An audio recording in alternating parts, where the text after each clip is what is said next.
Gracias, Señor, porque tú eres fiel. Gracias. Gracias. Aleluya. Aleluya. Estamos en la serie Restaurando el altar familiar. Vaya conmigo a la Biblia, por favor. Colosenses capítulo 3, versículo 16. Colosenses 3:16. Dice así, la leo en esta versión. Dice: mantengan vivas en su memoria las enseñanzas de Cristo en toda su abundancia, y enséñense y aconséjense unos a otros con toda sabiduría. Transmítanlas a otros con salmos, himnos y cánticos espirituales elevados al Señor con corazón agradecido. Levanta tus manos al cielo y diga conmigo: es tiempo de restaurar el altar familiar. El título de esta enseñanza es: ¿por qué debemos hacer el altar familiar? Hay algunas personas que inclusive a esta altura del partido, como dicen por allí, han estado preguntando, dicen, pero ¿por qué es tan importante? ¿Cuál es la referencia bíblica? ¿O por qué es tan crucial el nosotros poder restaurar el altar familiar? Te cuento algo, te comento esto, escúchame. Si tuviéramos que hacer, por ejemplo, un viaje, usted tiene que ir para algún lugar que no conozca. ¿Qué lugar usted no conoce? Vamos a ponerle Caribe Guácharo. ¿Quién ha ido para Caribe Guácharo? ¿Está la Cueva del Guácharo? Aparte de la pastora y yo. Y nuestra familia. ¿Quién ha ido para allá? Ninguno de ustedes ha ido, ¿verdad? No ha ido, ok. Si usted tuviera que ir para allá y dice, no, mira, nos vemos allá. Usted tiene cambio, ¿usted qué debería hacer? ¿O qué haríamos nosotros cuando vamos a un lugar que no sabemos la ubicación? Por ejemplo, ¿qué haríamos? ¿Cuál sería la opción que tuviéramos? ¿Qué buscaríamos? ¿Qué cree usted que podríamos hacer? Algunos podrán decir, bueno, buscamos un mapa, ¿verdad que sí? De hecho, yo recuerdo en una oportunidad que íbamos, no me acuerdo para dónde, creo que era para San Cristóbal, y yo en uno de estos viajes te estoy hablando hace como unos 15 años atrás o un poquito más, y yo me compré un mapa de Venezuela. No existía la tecnología que tenemos ahora en el teléfono celular, el GPS en los vehículos y todo aquello, ¿no? No había nada de esa broma. Así que me busqué el mapa y eso pudiera ser una opción. Algunos de ustedes podrían decir, bueno, agarramos el teléfono inteligente o los mismos vehículos que ya vienen con esos equipos inteligentes y buscaríamos el GPS, ¿verdad que sí? Por ejemplo, el día de hoy estuvimos en la universidad de este estado, la Universidad de Carabobo. Íbamos especialmente, eso es grandísimo, enorme, y teníamos que ir para un lugar específico, y yo lo busqué por el GPS a ver dónde era el lugar para poder llegar exacto, ¿no? Si tuviéramos, por ejemplo, en alta mar náufragos y perdidos, ¿qué nos indicaría el camino a seguir? Por ejemplo, usted que es experto en el mar, ¿cuál es la referencia para un marino, o para un marinero, o para alguien que esté en alta mar? ¿Cuál es la referencia?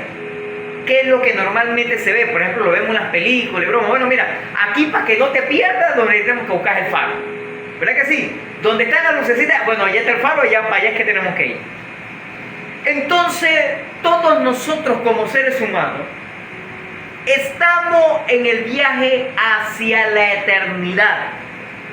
Y tenemos que buscar el faro.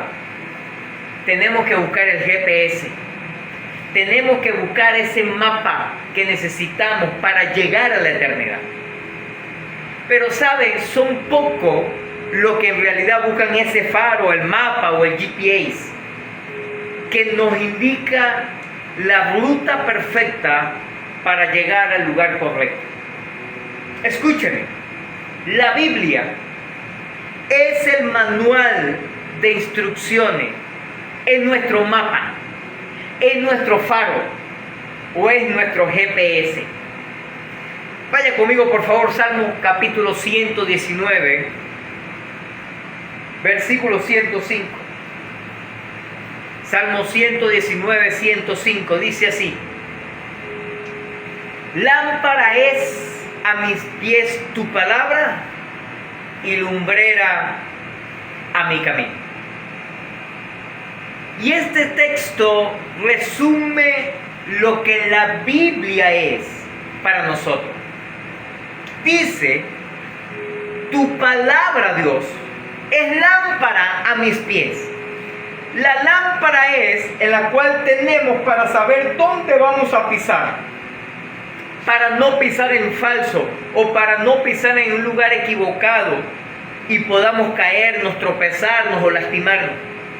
Pero también dice que es lumbrera para mi camino. Entonces no solamente me alumbra a donde yo voy a pisar, sino que también alumbra el camino hacia donde yo me dirijo. Ahora, présteme atención a esto. Eso es la palabra de Dios. Y por eso necesitamos entender y asimilar lo que la palabra de Dios nos dice en estos tiempos. Ella es lámpara a nuestros pies.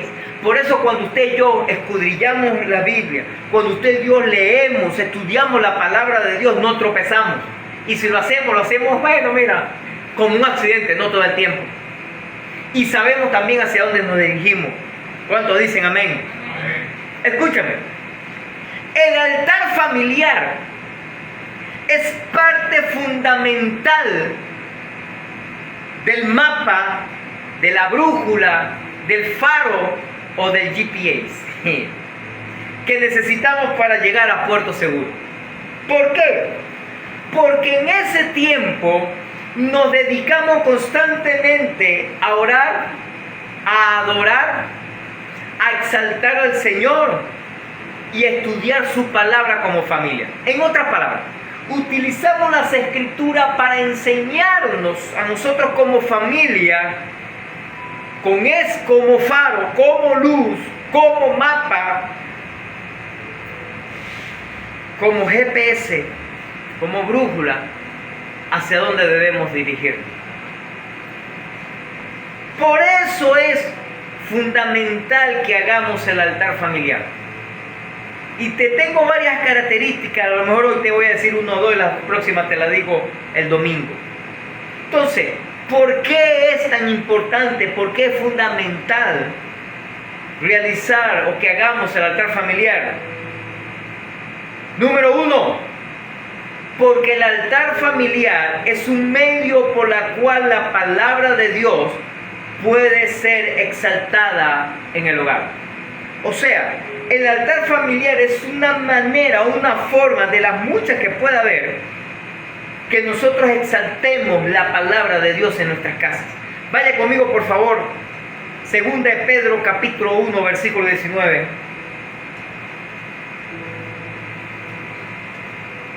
Segunda de Pedro 1, 19.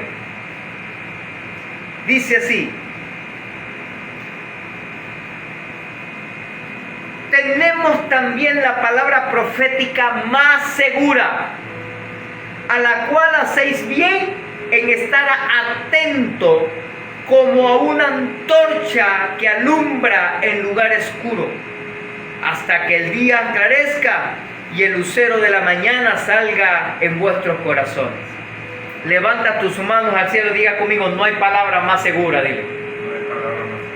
Ahora, préstame atención a esto. Una de las cosas que me llama la atención de este asunto es que el texto allí en 2 de Pedro 1:19 dice que no hay palabra profética más segura que la palabra de Dios. Así que dile a la persona que tiene cerca, dile, ¿quieres una palabra profética? Dile, lee la Biblia. Ahorita en estos tiempos, mucha gente, el pueblo de Dios, lamentablemente y tristemente, se ha desviado o vive o fundamenta su vida cristiana solamente por la palabra profética que le da a alguien, que le da a una persona. Y aun cuando en algunos momentos específicos de nuestra vida esa palabra es necesaria y es fundamental para guiarnos y ayudarnos, la palabra de Dios dice que cualquiera de nosotros que profeticemos tal vez nos podemos equivocar, pero la palabra de Dios nunca se equivoca. Y eso es radical.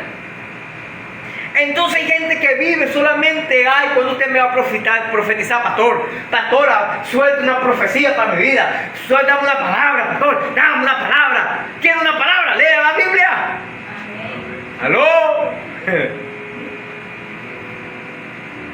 Yo creo en las palabras proféticas.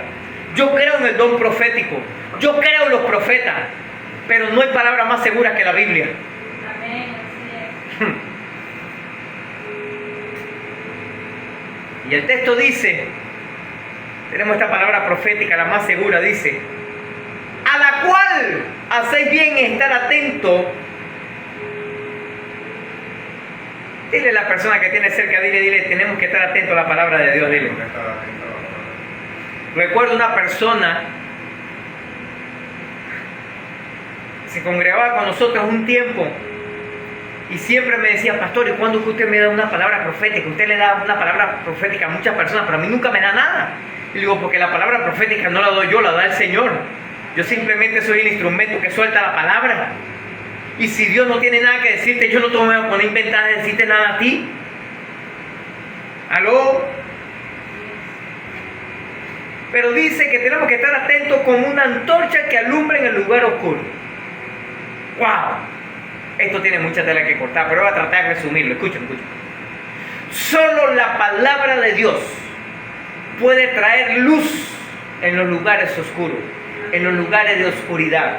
En otras palabras, en los lugares donde Satanás se manifieste, donde su demonio se manifieste, donde su reino se manifieste, no hay nada más extraordinario y poderoso que se manifieste en ese lugar como la palabra de Dios. No hay nada más extraordinario de eso. Por eso, cuando usted y yo realizamos el altar familiar, lo que estamos haciendo es que estamos trayendo luz a nuestros hogares a través del altar familiar. Porque en ese altar familiar se predica la palabra de Dios. Así es. Y al final dice el texto, hasta que el día aclarezca y el lucero de la mañana salga en vuestro corazón. Pregúntale a la persona que tiene cerca, dile, ¿cómo estuvo tu altar familiar? Obviamente, el lucero de la mañana que aparece aquí es nuestro Señor Jesucristo. Y cuando Él vuelva, brillará en toda su gloria, en toda su plenitud. Pero escúcheme esto. Hasta aquel día tenemos las Escrituras como lámpara y al Espíritu Santo para iluminar las Escrituras y para guiarnos a buscar la verdad, para ser correctos, justos y verdaderos según la palabra de Dios. Ese faro, mapa o GPS que necesitamos sin duda alguna es la palabra de Dios, es la Biblia. Por ello debemos exaltarla. Entonces viene otra pregunta, ok, tenemos que exaltar la palabra, pero ¿por qué la exaltamos? Una razón, motivo, circunstancia, te voy a decir alguna. Primero, porque fue dada por inspiración divina. Esto no fue cualquiera como pasa ahora en estos tiempos, que cualquiera que tenga algo de fama o haya pegado algunas palabras proféticas, entonces después se la pasa profetizándose a diestra y a siniestra y a todo el mundo. Sobre todo, por cierto, casi el 99.99% de la profecía es que vas a ser rico, te va a ir bien y te vas a ganar la lotería sin jugarla. Entonces, ¡aleluya! Pero bien raro que veamos un profeta o una profeta en estos tiempos que diga, mira, Dios me dice que tienes que arreglar tu vida, que tienes que hacer esto, que nos confronte con algo. Eso ya muy poco se ve. Y la que hay, en la mayoría de los casos, son extremistas. Porque siempre andan juzgando a los demás. Vaya conmigo, por favor, 2 Timoteo 3:16.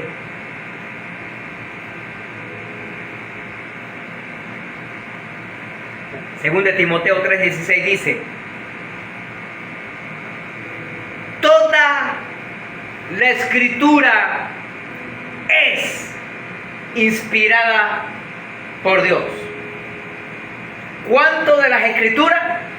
¿Cuánto de la Biblia? Toda. Y después nos dice: y útil para enseñar, porque hay palabra que está escrita en la Biblia que me enseña.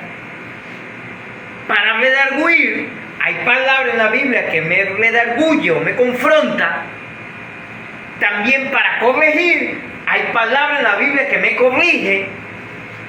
Y para instruir en justicia. Y hay palabra en la Biblia que me instruye. Para actuar justicia, con justicia o justamente. Ahora escuchen. Esa es una de las razones por lo cual debemos exaltar la palabra de Dios. Porque es inspiración divina. Y si esa inspiración está inspirada por Dios, algo bueno tiene que tener. Bueno, te lo voy a decir mejor para que me entiendan. Algo bueno no, todo bueno tiene que tener. Porque es palabra de Dios. Lo segundo, porque fue escrito para nuestra enseñanza. Porque no es una enseñanza simple y llanamente de una clase. No, una enseñanza de estilo de vida, de manera de cómo vivir. Vaya conmigo por favor a Romanos capítulo 15, versículo 4.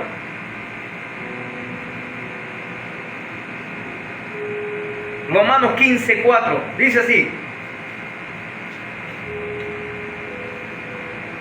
Porque las cosas que se escribieron antes para nuestra enseñanza se escribieron. Aún esas historias que nosotros vemos en la Biblia, lo que sucedió, lo que pasó, las batallas que hubieron, todo eso fue escrito para nuestra enseñanza.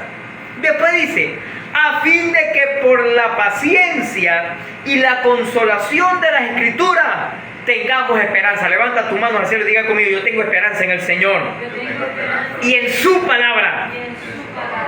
Ey, esto que aparece ahí en las Escrituras no fue escrito porque, pero ¿a quién se le ocurre escribir esta broma? Por ejemplo, ¿sabía usted que la Escritura, que la palabra de Dios es necesario, es puntual y es fundamental para cualquier razón, para cualquier circunstancia, para cualquier cosa que tengamos? Si queremos estudiar la historia de la humanidad, podemos leer la Biblia. Si podemos estudiar la historia de la creación, de cómo se formaron o cómo se formaron los planetas y la situación, podemos estudiar la Biblia. Si queremos actuar de una manera correcta, justa, en la Biblia está el manual de vida. Si no sabemos cómo fundamentar un hogar, un matrimonio, una familia, en la Biblia está la respuesta. Tanta bendición en la respuesta que hasta para nosotros que estamos enamorados y somos medio románticos o tratamos de ser románticos, en la Biblia también hay palabras para eso. La Biblia tiene, escúchame, todas las respuestas de la vida. Algunas son literales, puntuales, directas. Algunas son semejantes o ejemplos que sucedieron y más o menos uno le va a ir dando el asunto. Pero créame que la Biblia siempre tiene una respuesta. Dios siempre la tiene. Aun cuando hay cosas que a veces nos preguntamos, por ejemplo, ¿habrá vida inteligente en otro planeta de la galaxia o del universo en el cual vivimos?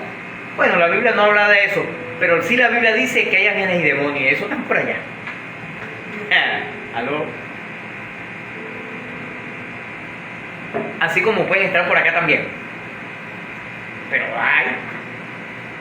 Una vez, me acuerdo, una muchacha también se comunicaba con nosotros una vez. Me preguntó, pastor, una pregunta. ¿Será que los extraterrestres existen? Y yo le digo, sí, por supuesto. ¿En serio, pastor? Vete. Y empezó a discutir con el marido, la broma, vete, no entendía, que no se creo, ¿verdad? Entonces, pastor, ¿en serio los extraterrestres? Sí, yo soy extraterrestre, yo no soy de esta tierra. Eso lo dice la Biblia. La Escritura dice que no somos de esta tierra, aun cuando estamos en esta tierra. ¿Y qué extraterrestre? Alguien que no es de esta tierra. Jesús también lo dijo, yo no soy de esta tierra. ¿Aló? Escúchame esto. En la Biblia están las respuestas.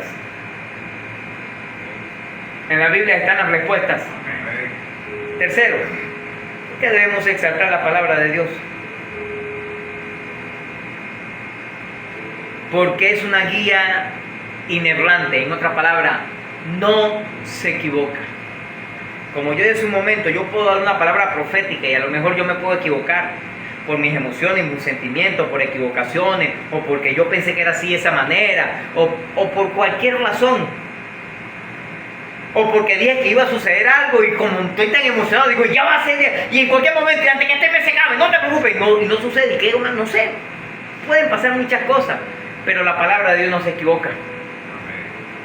Vaya conmigo por favor, Proverbios capítulo 6, versículo 23.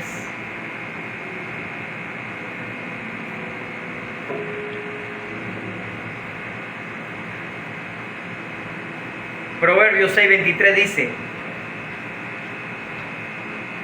porque el mandamiento es lámpara y la enseñanza es luz y camino de vida las reprensiones que te instruyen. Quiero desglosar un poquito este texto de lo que Dios nos quiere decir el día de hoy. Comienza diciendo, porque el mandamiento es lámpara. Como dijimos un momento, lámpara es a mis pies tu palabra y lumbrera mi camino. Sé hacia dónde voy a pisar. Estoy viendo dónde voy a pisar. Por más oscuro que esté el día, por más oscura que esté la noche, por más situación difícil que esté pasando el asunto, pero también me alumbra el camino y sé hacia dónde me dirijo. Diga conmigo, sé dónde piso y sé hacia dónde me dirijo. Eso hacen los mandamientos, la palabra de Dios. Porque los mandamientos, préstame atención a esto. Yo he estudiado, discutido algunos temas con algunas personas, ¿no? En el buen sentido de la palabra, ¿no? Porque la mayoría de la gente que escucha discusión piensa que es un problema, un conflicto, una pelea, una gritería. No, discusión es discutir un tema, nuestras opiniones y punto, y ya está. Discutido con algunas personas, algunos teólogos, algunos cienciólogos que creen solamente en la ciencia, algunos que dicen llamarse ateos, pero ellos creen en algo. Entonces al creer en algo yo digo, ya tú no eres ateo porque tú crees en algo, aunque sea en la ciencia, pero crees en la ciencia. Y el ser ateo es no creer en nada. Pero bueno, el asunto está que he conversado, discutido temas con muchos tipos de personas, con profesionales, con estudiosos, con de todo un poquito. Y cada vez que tenemos una oportunidad para hablar acerca de estas cosas, siempre yo le digo, mira, hay algo infalible que es la palabra de Dios. Y ellos nos dicen, bueno, mira, la verdad es que a mí se me hace difícil creer en la Biblia porque la Biblia lo escribieron los hombres. Y yo le digo, bueno, tienes razón, porque los hombres se pueden equivocar, ¿verdad que sí? Sí. Yo tengo varios argumentos referente a eso, que lo que está escrito es lo verdadero y podemos estudiarlo, como dice el dicho por ahí, a cabo y a rabo, no, es que la uso para estudiar la Biblia. Y cómo la Biblia es veraz de lo que dice. Entonces, lo que dice la Biblia es la verdad de lo que sucedió. Que sea verdadero o no, que sea correcto o no, es otra cosa. Pero así sucedió y así pasa. Punto. No hay opción. Ahora, préstame atención a esto. El asunto es que cuando la palabra de Dios nos ayuda, nos alimente, nos bendice, escúchame, es algo fundamental para nuestras vidas. ¿Qué significa esto? Que sí, es verdad, las personas que tal vez escribieron las escrituras, escribieron la palabra de Dios, la cual nosotros tenemos ahorita como Biblia, pudieron haberse equivocado. Inclusive, yo hasta puedo decirle, mira, yo te puedo dar hasta la duda. Yo estoy convencido que la palabra es correcta, es verdadera, está bien. Pero te puedo dar hasta el voto de duda que a lo mejor la gente se equivocó. Pero hay algo donde no hay equivocación. ¿Sabes dónde? En los 10 mandamientos. ¿Sabes por qué? Porque en ese entonces donde era imposible hacerlo, alguien escribió en piedra. Y no fue Moisés. Porque no tenía el láser como en estos tiempos, o el cincel necesario para escupir la piedra y ponerla así. Y él menos, y él no se llevó nada de esa broma para hacerlo. Las escrituras dicen que fue el mismo dedo de Dios que escribió. Aló, se lo voy a poner más fantástico, más extraordinario y extragaláctico. Envió un rayo del cielo, ¡chum!, a la piedra. Primero cortó la piedra, porque primero eran 2 tablas, dice la Biblia, ¿no? Yo primero voy a cortar la piedra. Y ahora me después. Aló. Vamos a suponer que los demás se echaron un pelón. Que por cierto, es imposible que todo se haya echado pelón. Y lo más tremendo de todo, que desde Génesis, el primer libro de la Biblia, hasta el último, de la manera organizada como está en la Biblia, todos hablan acerca de lo mismo. De un Salvador, de un Mesías, Y desde Génesis hasta Apocalipsis, el centro de la Biblia es Jesucristo. Entonces todos se equivocaron en diferentes épocas, en diferentes años, gente que nunca se conoció, que siglos de separación de vida entre uno y otro, y todos dieron más o menos las mismas cosas. ¿En serio? Toditos se equivocaron igual. Esa es una de tantas las evidencias que hay. Que no sucede, escúchame, préstame atención, que no sucede ni siquiera con escritores de libros que pueden tratar de calquear o palpar el mismo libro. No hay forma ni manera. De hecho, la Biblia es la única enciclopedia, más de 40 autores, si mal no recuerdo, más de casi 2 siglos, más de, creo que eran como 5, 6, algo así, idiomas distintos, y todos hablan de lo mismo. ¿Quién se lo reveló? ¿Quién se lo mostró? ¿Quién lo dijo? Como leímos en un momento, es inspirada por Dios. Así de sencillo. Lo segundo que vemos ahí en ese texto es que dice que la enseñanza es luz. El que no recibe la enseñanza anda en oscuridad, no ve bien. Pero usted y yo que somos instruidos en la palabra de Dios, usted y yo que somos enseñados en la palabra de Dios, es que es como que tuviéramos una lámpara, o aunque sea una velita, y empezamos a ver a nuestro alrededor, entonces es luz para nuestras vidas. Y lo tercero dice, y camino de vida a las reprensiones que lo instruye. Mira, hermano, le voy a decir algo, sobre todo nosotros que somos padres. Si nosotros reprendemos a alguien, sobre todo a nuestros hijos, pero con la reprensión no hay una enseñanza, estamos perdiendo el tiempo y estamos dañando a la persona. ¿Por qué? Porque junto con la reprensión tiene que haber una enseñanza. ¿Por qué? Para poder saber o conocer nosotros qué es lo que vamos a corregir. Por ejemplo, si a nosotros nos dice, mira, cuando vayas a hacer las arepas, no eches primero la harina y después el agua y por último la sal. Si a mí me reprende, me dice que no lo voy a hacer, me tiene que decir entonces cómo es que funciona, cómo es que se hace. Te tiene que decirme, bueno, mira, primero se echa el agua, la sal, se divuelve bien para que todo esté diluido, y por último la harina. Aunque todavía tenemos esa discusión venezolana, si primero va la sal o la harina. Digo, la harina o el agua. El asunto está que por cada reprensión que alguien le hace a otra persona, debería estar añadido una enseñanza. Te voy a decir cómo lo voy a hacer. Te estoy diciendo, no lo hagas así porque lo estás haciendo equivocado, estás errado, está malo. Te voy a decir cómo enseñarlo, pero si me dicen que está malo, pero no me dicen cómo hacerlo bueno, entonces ¿para qué me van a decir que está malo? ¿Está aquí conmigo? Préstame atención, por favor. Escúchame esto. La palabra de Dios nos instruye.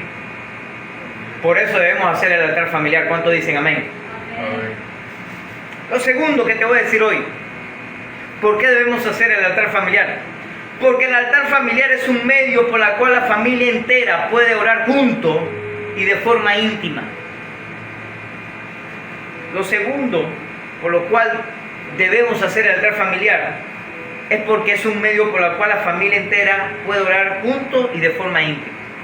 Hay cosas en las cuales nosotros podemos orar, como lo decía estos días atrás, delante de todo el mundo y con todas las personas en problemas. Hay cosas que se tienen que hacer solo en familia. Y se puede orar por algo íntimo en la familia. Vaya conmigo por favor a la Biblia, Mateo capítulo 6, versículo 6.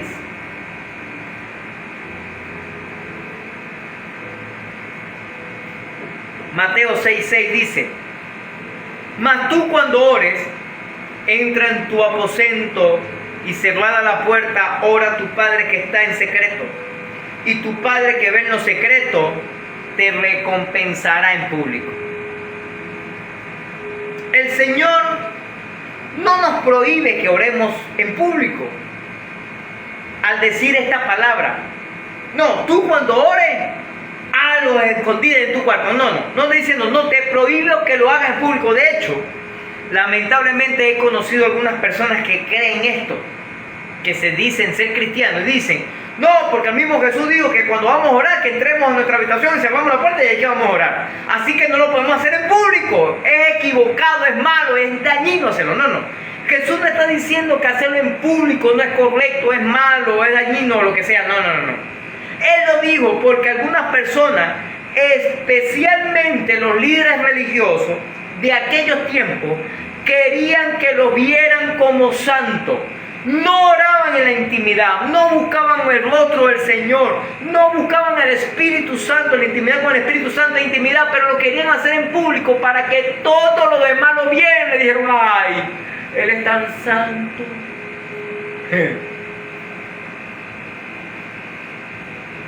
La oración pública era una de las maneras que empleaban ellos para lograr o hacer creer a los demás que ellos eran más santos que los demás. De hecho, en mi larga historia como cristiano y algunos de vida,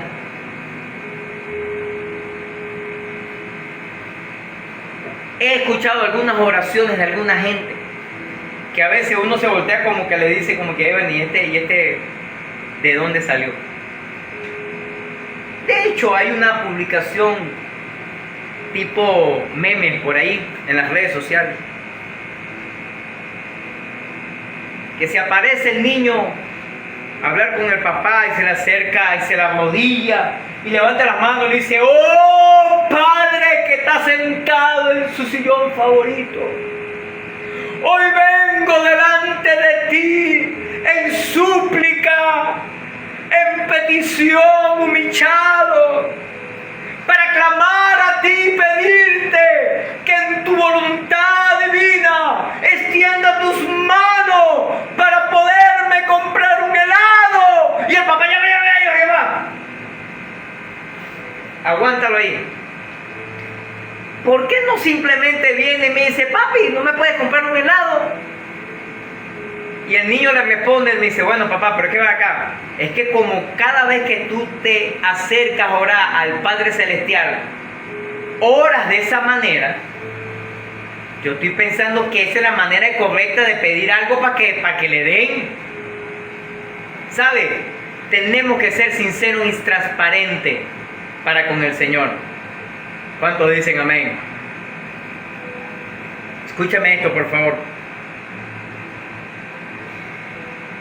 Necesitamos tener intimidad con el Señor. Pero podemos orar también en público, pero no para que nos vean. Jesús vio más allá de sus actos de justicia propia y enseñó que la esencia de la oración no radica en lo que dice, ni cómo lo dice, ni dónde lo dice, sino en la comunicación simple, transparente y sincera con Dios.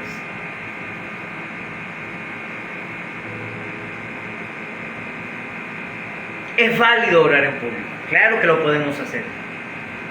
Pero orar sobre dónde vamos a ser vistos es una indicación de que nuestra audiencia verdadera no es Dios, sino la gente. Es para que la gente vea cómo yo oro. ¿Aló? Entonces, ¿por qué debemos orar de manera íntima? Te voy a dar algunas razones. Primero, porque nuestro Señor lo hacía. Vaya conmigo por favor a Mateo capítulo 14, versículo 23. Mateo 14, 23 dice así: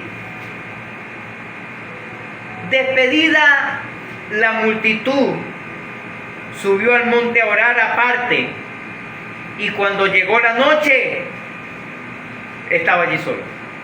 Escúcheme esto. Si el Señor hacía algo, nuestro Señor Jesucristo, nuestro Salvador, hacía algo en su vida, su manera de vivir, en su forma de vivir, te aseguro que es algo muy bueno y necesario para nosotros. Así que usted y yo debemos orar en la intimidad. ¿Podemos hacerlo en lo público? Sí. Sí. Pero nuestro Señor nos dijo que lo clave o lo mejor o lo de mayor bendición es cuando oramos en privado. Cuando estamos solos. Dice la Escritura que Él estaba con la multitud. Él estaba con el pocotón de gente. Pero Él dice que Él despidió a la gente. Bueno, se puede ir para su casa. Él pudo haber orado allí. Y yo me imagino que a lo mejor en algunas ocasiones lo hizo. Pero Él sabía que Él tenía que tener un tiempo de intimidad y de calidad con su Padre. Dice la Escritura que subió al monte a orar aparte. Y se hizo de noche. Y todavía estaba solo orando allí. No había más nadie a su alrededor. Algunas veces se llevó a unos discípulos, ¿se acuerdan? Eso aparece en la Biblia.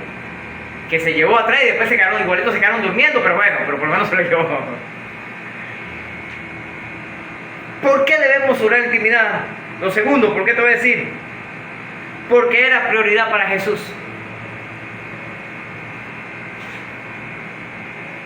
Marcos capítulo 1, versículo 35. Marcos 1:35 dice: levantándose muy de mañana, ahora ya no era en la tarde, noche, ahora era en la mañana, siendo aún muy oscuro, o sea, era en la madrugada, salió y se fue a un lugar desierto y allí oraba. ¿Aló? Vemos en la historia de Jesús que Jesús oró un pocotón de veces delante de la multitud. Cuando decía: Padre, gracias porque tú siempre me escuchas, y alguien se era sanado, alguien era liberado. Oraba en público, no había problema. Pero Él también, o más tiempo, pasaba en un tiempo de oración, en intimidad, a solas con el Señor. Escúcheme. Y los tiempos de intimidad son clave con el Espíritu Santo. ¿Me escuchó? Así que podemos orarle al Padre en la intimidad. Podemos decirle al Señor: Señor, yo creo en tu palabra. Yo necesito ser revestido de poder, de unción, de tu palabra, de tu verdad. Él fue a orar en el desierto. Él separó algunos cristianos, o la gran mayoría de los cristianos dicen: no, pero hay un poder tremendo cuando tú oras a las 3 de la mañana, a las 1 de la mañana, a las 4 de la mañana, a las 5 de la mañana, qué sé yo. Y bueno, está bien, gloria a Dios, pero yo creo que hay un poder tremendo en todos los tiempos. Hay uno que, bueno, que en los horarios, a las 3 de la mañana se mueven mayor los movimientos espirituales, hay mayor manifestación o lo que sea. No, yo lo que yo veo en la mañana, así esa hora, es que todo el mundo está más tranquilo y uno tiene más chance para orar tranquilo sin que nadie le interrumpa. La mayoría de la gente está durmiendo. ¿Puede ser beneficioso, sí o no, en un lugar? Sí, es posible, tal vez. Un horario, tal vez. Pero Jesús salió en la mañana. Pero dice en el texto anterior que leímos que salió en la tarde, ya de noche también. El horario no es determinante. ¿Puede ser una bendición? Sí. Pero no es decir: no, es que si no oro en esa hora estoy fregado. O si no oro en esa hora no me va a ir bien. O si no oro en esa broma el Señor no me escucha. O si no oro a esa hora entonces no va a ocurrir el milagro. No, olvídate de eso. ¿Puede haber un beneficio extra para nuestra vida? Tal vez.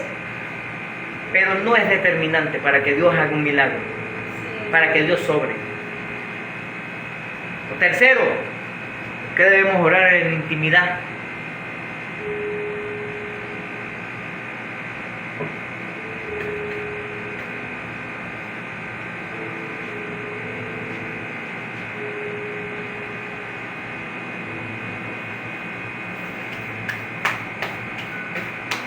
Ya rompió el colador.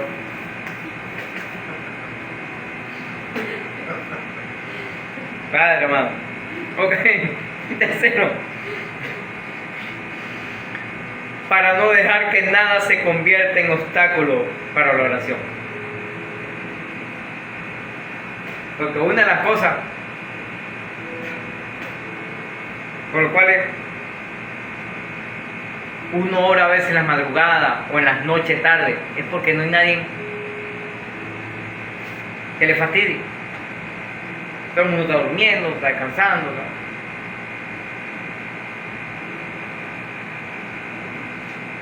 Entonces lo tercero, para no dejar que nada se convierta en un obstáculo en la oración.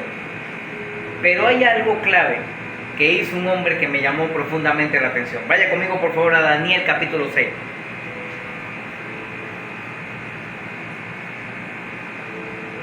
Daniel capítulo 6, versículo 10.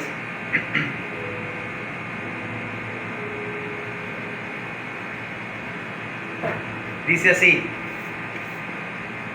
Daniel 6, 10.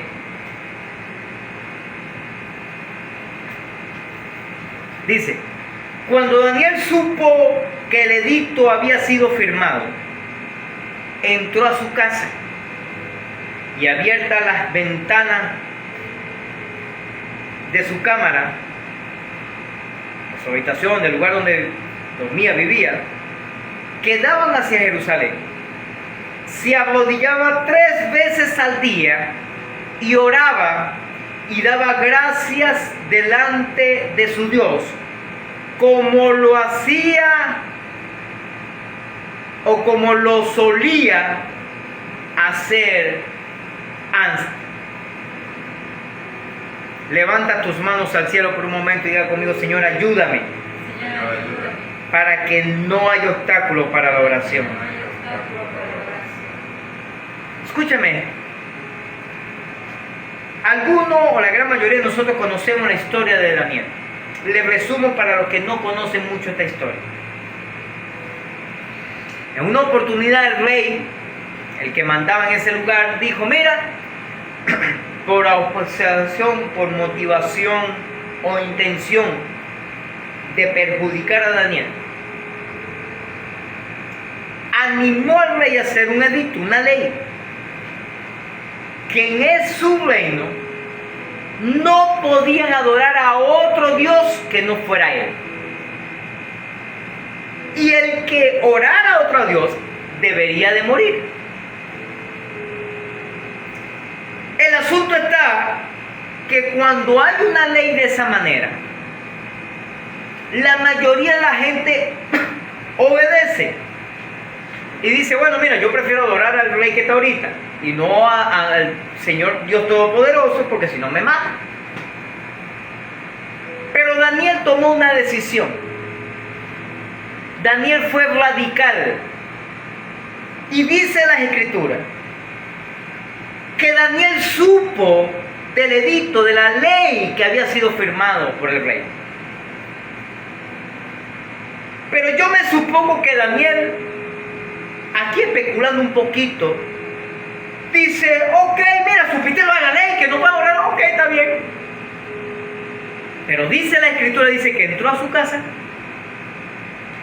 las ventanas estaban abiertas de su habitación que daban hacia Jerusalén, y se arrodillaba igualito 3 veces al día, y oraba igualito 3 veces al día, y daba gracias a Dios 3 veces al día, como lo hacía antes. O sea, que la ley del rey no le intimidó para dejar de orar. Escúchame lo que te voy a decir, préstame atención. En nuestros tiempos y en nuestros casos, tristemente vemos personas que por cualquier razón dejan de orar. Comenté algo la semana pasada referente a esto. Con los que estamos casados tenemos una discusión con el cónyuge, mal entendido, pero mira que amor, no voy a orar nada. Lo primero que dejamos de hacer es orar. Cuando discutimos con el cónyuge, cuando discutimos con el papá o mamá, cuando discutimos con los hijos, cuando discutimos con el vecino, cuando hay un conflicto, cuando hay una pelea, cuando algo salió mal, lo primero que hacemos o dejamos de hacer es de honrar al Señor. Eso, mi hermano, es casi siempre así. ¿Sabes por qué pasa eso? Porque Satanás también firma algunas leyes, algunos edictos, para que usted y yo dejemos de orar. ¿Aló? Lo más tremendo de toda esta broma es que cuando discutimos con el cónyuge, con los padres, con los hijos, con el vecino, con quien sea, compañero de trabajo, de estudio, de la broma, no dejamos de ir a trabajar, no dejamos de ir a estudiar, no dejamos de ir a laborar, no dejamos de hacer esas cosas, no dejamos de comer, no. Comemos igualito, trabajamos igualito, pero cuando se trata de lo espiritual lo dejamos hacer, nos dejamos congregar, dejamos orar, dejamos leer la Biblia, dejamos de todo. Levanta tus manos al cielo por un momento, diga conmigo: Señor, ayúdame a ser radical como Daniel dijo. Escúchame lo que te voy a decir. Daniel fue radical en esto, ¿yo? Y Daniel dijo: a mí no me importa que haya una ley en contra mí. Lea la Biblia y en Daniel para que usted vea. Después lo metieron a un horno de fuego. Después lo echaron con los leones. A sus amigos también. Es un de pelota. O sea, el asunto está que siempre hay un Dios todopoderoso para librarlo de todo. Por eso usted y yo tenemos que ser radicales en la oración. ¿Cuántos dicen amén? Levanta tus manos al cielo y diga conmigo: por eso debemos hacer el altar familiar. Ponte de pie por un momento, por favor. Escúchame esto. Es necesario que usted y yo hagamos el altar familiar, porque es la manera donde exaltamos la palabra de Dios y es la manera donde como familia tenemos una forma íntima en la oración. Hay oraciones en las cuales usted y yo tenemos que hacer, y nuestra oración debe ser en la intimidad. Hay cosas por las cuales yo puedo orar delante de todo el mundo, de cualquiera, no hay problema, pero hay cosas que yo tengo que orar solamente con mi familia, y hay cosas todavía que tengo que hacerlo yo solo. No puede ser más nada. Algo en la intimidad. ¿Sabes por qué? Porque el Señor también escucha en la intimidad. ¿Cuántos dicen amén? Levanta tus manos al cielo por un momento, por favor. Señor, hoy te pido que nos puedas ayudar a exaltarte a través del altar familiar y exaltar tu palabra en nuestra familia. Y que podamos ser radical para no dejar de hacer el altar familiar, para no dejar de leer la Biblia, para no dejar de orar. Por más batallas o momentos difíciles que podamos vivir en estos tiempos. Señor, creo que tú puedas hacer milagros extraordinarios en este tiempo. En el nombre de Jesucristo, ayúdanos, Señor.